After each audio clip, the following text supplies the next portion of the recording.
Now, I am back with the 3-year-olds. I'm going to run through them and the racehorses. I don't think I'm going to bring you guys to stables this week. It's just too hard, and I got a lot going on. I want to go swimming with the kids, and Mark's about to get here. So, first things first, let's talk about all the 3-year-olds. We are going to start with Amor Diener. I suspect he's can't be more than a week away from schooling, I wouldn't imagine. Now, we do have a little hiccup.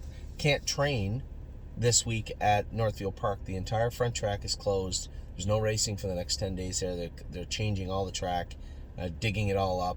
So we won't be able to train Amor Diener this week, but he was very, very close. I know I trained him in 25 3 weeks ago at a mile and a half, and he was great. I suspect Jason's been in 2:12, 2:15 with him, so I suspect he'll be close. Arches Rainbow, I kicked her out of the field. Told you guys I'm just going to give her a little time. We're going to have her ready for the fall. She raced 11 or 12 times, that big camel frame that she has. So she's just a big giant, big lanky filly. So we're going to turn her out, let her put some weight on, and then we'll bring her back. It's August the 10th. We'll have her back first week of September. We'll have her back in the burn. Blue Bayou Dio races today, so good luck to everybody with her. I think she's picked to win. Just been such a nice filly for us this year. Blue Tesla, another filly that's been absolutely fantastic for her. 4 in a row for Blue Tesla, shooting for 5. Not next week, she gets a week off. The week after that, she's going to shoot for 5 at Northfield Park. Bomb Hugger, selling on Monday, racing on Monday. Big race at Monticello Monday afternoon, followed up by literally half an hour later or an hour later going in the virtual sale ring. So the timing really couldn't be any better for the sale on Bomb Hugger. Century Invictus was sold. He's going to PEI. He's in to go this week, so good luck with them. Dustin Hanover's out in the field right now. Isa 10 is in full. We didn't have a great breeding season. We had Compass Rose DC and My Jazz did not get in full. They're back jogging right now. They're going to race till February. I was a little disappointed, but Isa 10 got in full. She's in full to international money. Garden State Dio is starting to train now. Mario said she looks great. Gemstone Ruby Rose, probably a week from beginning training, and Mario said she looks good too. Grace, in a funk. She's in a funk. We're going to see if we can shake her out of that next week. What are we going to do? Probably going to train her up next week, I guess. I was going to say May School or Wednesday, but I'm not there Wednesday, so it kind of defeats the purpose. We'll get her in to go and try. The whole point is we're going to draw health papers on her the minute this stake race is over. Well, not the minute. It'll be the next day. The next day after her stake race is over, she will be in Northfield Park or the Meadows. She's going to get shook up. She's going to race against a straight numbers, the 3 company, which she should pound at either facility, and then we'll bring her back. I think we just got to shake those cobwebs out of this filly's head, and I think that's the best way to do it. How the hell? He came up sick after his last start, after we had him to the vet. Got a little vet work done on him, changed his shoes again. He is going to need another week, though. Harry said he didn't eat for a day or so, need a little bit of a temperature, but he's back feeling good now and cleaning up his feed, so he'll need another week off.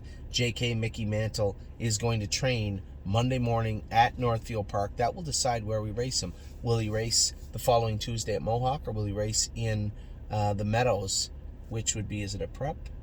14th, 13 days from today. 13 days would be 12 days. Yeah, it could be tomorrow. We could have a prep race at the Meadows for JK Mickey Mantle next week, because we would race him in the Stallion Series on the 27th. That is not set in stone, because if he doesn't train like a monster at Northfield Park, we'll simply bring him home and race him in the Numbers or 2 at Mohawk. The good thing is we have tons of paths with this guy. Just want to pick the right one. Massive Profit looked terrible the other day. Ross said, Anthony, it's my fault. There weren't a lot of drivers here. I drove him myself. I pushed him off his feet in the last turn. I thought he was okay. I tapped him with the tail and he run. Tap him on the tail and he runs. It's my bad. Which is fine. We just got to find a place where this guy can race. I said to Ross, if he has no races left in Indiana, then we'll simply put him up for sale. It's not the end of the world. I said, but I have to take your lead on this. So I think we're probably going to do some business with Ross Leonard, both now, this fall, this winter, racing. Good guy to deal with. I like how he thinks. He's always open and easy to communicate exactly what we're looking for. So I said to Ross, if he's got to go, he's got to go. It's not the end of the world. So he's back in to go this week. We'll see how he races over the next week or two, and then we'll make any decisions further on Massive Profit together. Matt's MVP is very close, and a lot of people said, Anthony, is he ready? It's been a while. Guys, you can't rush the horse getting ready. There's no point. I can get him ready. I can have him ready tomorrow. We can put him in to qualify. He'll qualify like a pig, and he'll look terrible, and then everybody will be up in arms. The horses need what they need. And if they're telling us they need a couple of more weeks, then they're going to get a couple more weeks. Because ultimately, it's on them. They're the ones that have to do the racing. They don't really care what we think. So some of them are ready ahead of schedule, some of them are ready on schedule, and some of them need a little more time. Matt's MVP's been in 2-3. I'll be straight up with everybody. He's been in 2-3. Dominic loves how he looks, but he did ask for another week of training, and he's going to get it. 1-2 Skip a Few is in the sale on Monday. As I said repeatedly, it's time, right? It's timing with horses, and it's time, I think, for 1-2 Skip a Few. She's just getting out of those classes. She has one more win left, and then she's in a real problem. So 1-2 Skip a Few, sure, she's got lots of fares left. She's got a couple of Buckeyes and stuff left. She is going to be an appealing horse for somebody. Just with us, now's the time. Procrastinator will be in to go next Thursday, likely at the Meadows, trying to get this guy back on track. We gave him a week off in the grass after his last race. He just wasn't good. It wasn't good. So hopefully we can get him back good in the Meadows. Purple Aura, will get her back racing this week. I want to get her in a fair or something this week. Get her confidence back up also as she starts. We forget because we've been going, everything's been so chaotic. It just seems like the horse has been racing forever.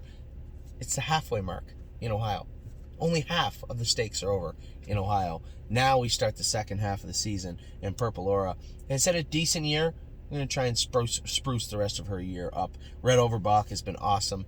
Winning 54-4. Was second in 54-4 the other day and raced very, very good. Renegade Gypsy did look a little bit better, though. He was amazing the other day. As I said in a number of videos so far, the first time I've ever seen him attack on the end of the mile in my life. Ever. He looked awesome the other day. Resolute Bay was good also. Of the three of them, he was third, but he also trotted in like 55-3 and looked very, very good doing it. So all three of those trotters are looking very good right now. Slim Jimmy was second in 55 the other day, looked good. A little flat, should have won, but still has just had a tremendous run in Ohio. Last 8-10 starts, he's looked great. Stomer Ciccati, he's been training. Now, I haven't talked to Mario about Stomer Ciccati, so he must have been training good. He would have brought anything to my attention. So Stomer Ciccati, I'm sure, has been training good. I'll ask Mario specifically about him, but he's still a little ways away yet. Sweet on Pete, trying to get her back on track. She looked good the other day training, and then we had to scratch her because she had a high temperature. Now we're just trying to find a start for her. I think it's going to be Friday at Scioto Downs. I can't be there, but we know where everything goes. I think if we just get her driven appropriately, it's going to be a tough class. There's no cakewalk. There's no classes for horses with 8 lifetime wins and 100,000 made. There's nowhere to hide them. So she's going to have to race in tough, but we need to get a race into her, so we'll do that on Friday. 3 Point Blue Chip, you guys got the video of him back jogging. He's back jogging. He's gone through every hurdle he needs to so far. The bone density's starting to look good. Everything's starting to look good with 3 Point Blue Chip. So on this trajectory, he'll be racing in the fall in Kentucky. That is unbelievable. Tie one on. Megan said she was treating a little bit of tie up with this filly. Went to take her to qualify and got her blood back, and she was tied up a hair, and she did the right thing. She didn't take her. So hopefully she can get her qualified into a race this week, because she has that final coming up. She's going to need a race before the final. Twinbee Habanero, just been a massive disappointment. I just keep making excuses for this horse, and I think I've even come to my wits' end. I'm going to be wrong. I'm only human. And just very disappointed with the entire output of this guy. We're going to get some miles into him, get him raced a little bit, and then he's going to get gone, I think, because I can't make any more excuses for Twinbee Habanero.